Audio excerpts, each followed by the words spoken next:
Previously, on the Corona Saga. Initiate Super Wavy Flashback Effect! Kerajaan memutuskan untuk melaksanakan Perintah Kawalan Pergerakan mulai 18 Mac 2020 iaitu lusa hingga 31 Mac 2020 di seluruh negara.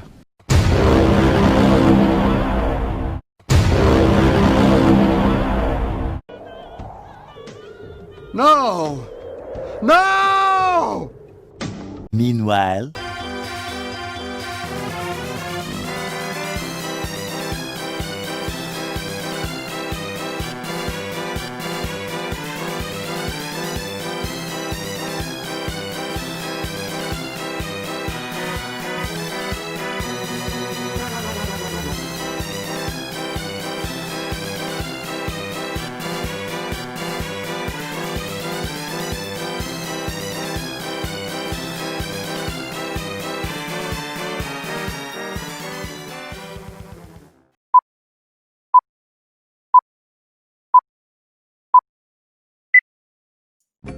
you might be wondering, what are that 1 minute intro that you just watched? Fret not, I'm here to clarify you on the matter. My name is Muhammad Daniel bin Yuzuha and I'm here to answer a question. Should university change to 100% online learning? And what are the reasons behind my decision? The year 2020 has given us nothing but surprises. From a new government in March, to Biden winning the presidential race in November, the year has packed a lot of exciting, thrilling, and mysterious things for us. However, ask the Earthling what has affected their 2020 the most, there will only be one answer: COVID-19 pandemic. So, the pandemic has greatly affected the global standard of life. And to further illustrate the impact of the pandemic to the economy of this country, Bank Negara Malaysia has stated that Malaysia's gross domestic product has declined by 17.1% in the second quarter of 2020. Another interesting part about 2020 is that it has been actually 9 months that students, no matter in university or schools, have to change completely from face-to-face classes to online classes. And although this change was inevitable, this has sparked many responses, both negative and positive. But to answer the question, should university change to online learning fully? I don't think so, and here is why.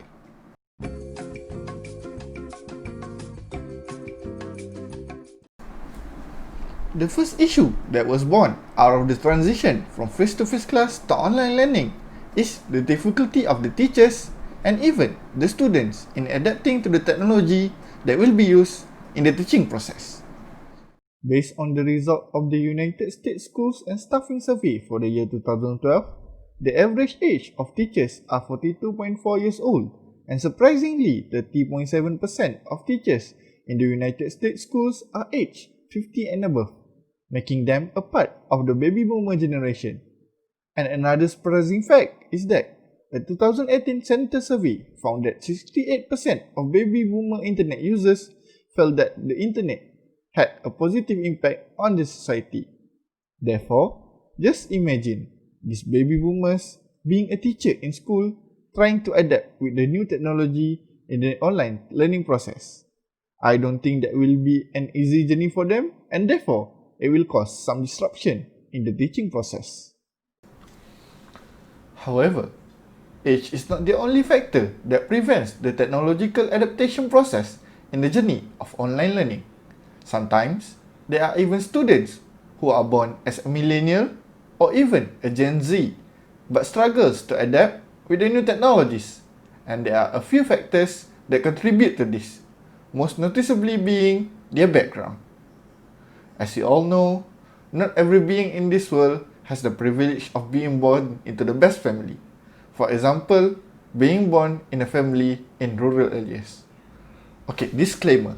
I'm not saying that rural areas are bad and urban areas are good, but this is just for comparison between the two of them. This part of students in rural areas might not be exposed to technologies as much as their counterpart in urban areas, foresays. I am not saying that, again, I am not saying that students from rural area are tech illiterate, but what I am trying to say is that being born in urban areas exposes you more to technologies due to the life condition there. For example, a child in rural area will receive less access compared to the student in urban areas. Moving on.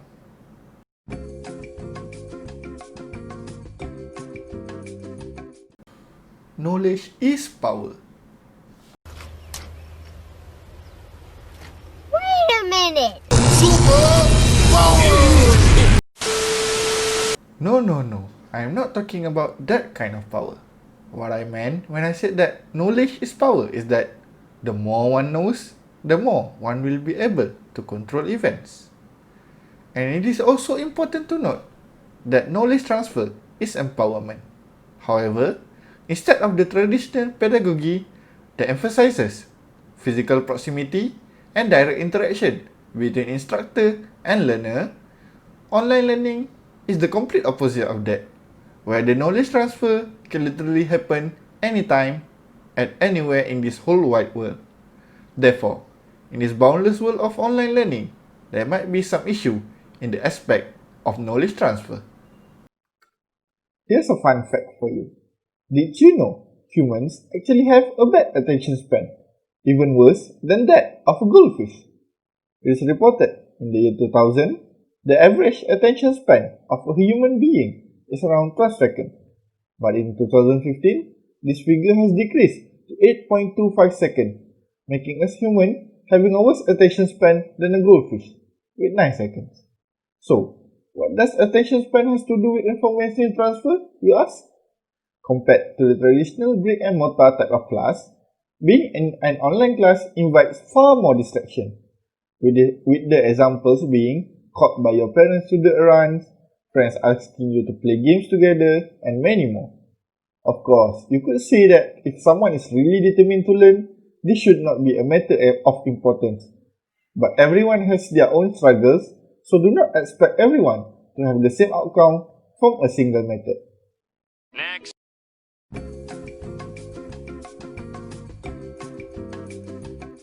Tell me two things that pop up to your mind when I say the word online learning.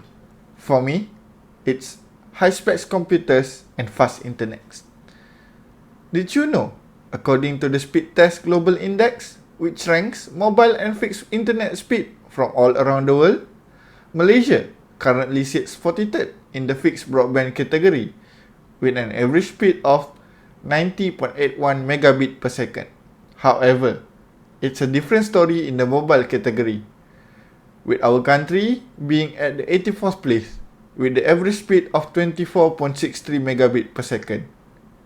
All in all, personally, I do not think that the internet connection in Malaysia is that good. Remember this person? This is Viviana Musibin, who has gained the attention of Malaysians due to having to climb a tree just to obtain better internet access so that she could sit for her exams. This is really saddening, knowing that there are still parts in the country that had to suffer from infrastructural disadvantages that hinders them from developing their area. Another fun fact, a friend of mine had to lodge a complaint to the MCMC for a whole year, and they finally installed a fiber box in his hometown. 1 whole year. And I'm pretty sure that there is a lot of this kind of story that are still untold in our country. Regarding the computers, a statistic from Statista.com reported that in 2016, only 89.3% of the households in the US have access to at least one computer. After my research, I can't seem to find the numbers for Malaysia, but let us just assume that the numbers are around the same. So, 89% of Malaysians has access to at least one computer. But The average household size in Malaysia is 5 people. Usually 2 parents and 3 children. Do you think that one computer is enough for all the online classes need? Not to mention, the parents might also have to work from home, which also requires them to use a computer. So, I think that infrastructural disadvantage really is a big factor in making online classes inaccessible to students in Malaysia. Moving on to the last point.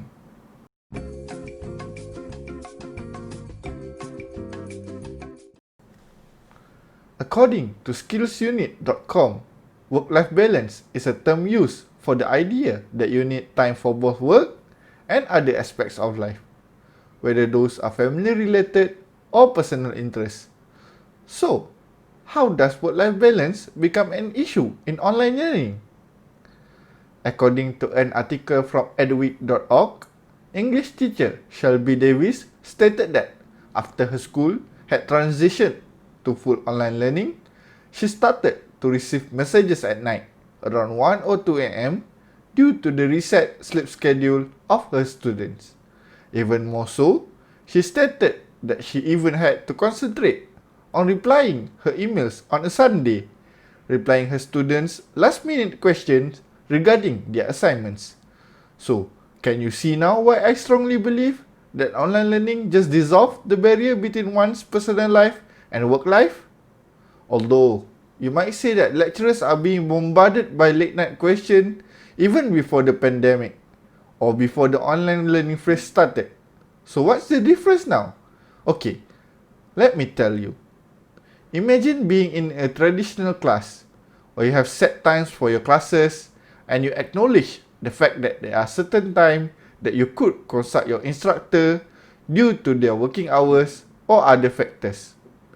However, with remote learning, especially one that is happening due to the school being closed because of the pandemic, it has increased the pressure for both students and parents to be always on, as remote instruction has blurred the boundaries between work life and home life.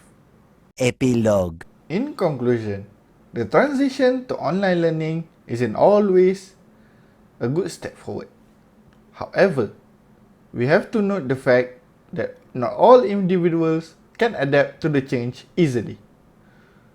To quote a line from the drama Startup, if every person in the world is innovative, the world would quickly become an innovative place. But it's never good to move so fast. That speed can hurt so many people. We will see a lot of people lose their job unable to adapt to the change. So, we need older generations to slow things down a little to help find the right pace that allows people to adjust and live. So once again, I stand with my point that university should not fully transition to online learning just yet. Not because we cannot do it, it's just that there are still a lot of people who are not ready for the change, and the abrupt change might just cause more harm than good.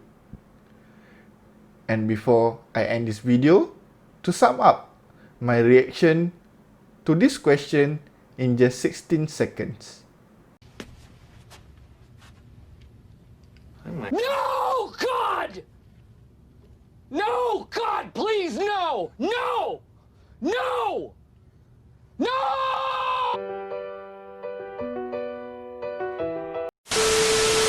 So, I hope that you enjoyed this video, and please be safe wherever you are. That's all from me. I'm Muhammad Daniel bin Zuha, and Assalamualaikum.